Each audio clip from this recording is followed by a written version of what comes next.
Hi, to change default messaging app on your iPhone 16e, go in Phone Settings.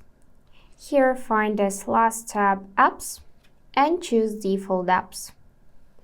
After that, all you have to do is to find Messaging from the list of other options. And now if you have multiple messaging apps, then you can change the default one.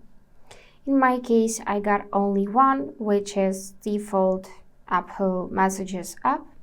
So to select, just tap your app and use this back arrow to save changes. You can do the same for any section from the list.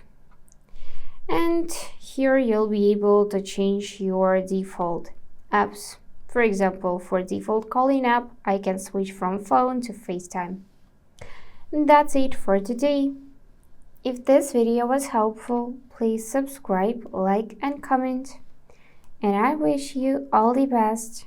Bye bye.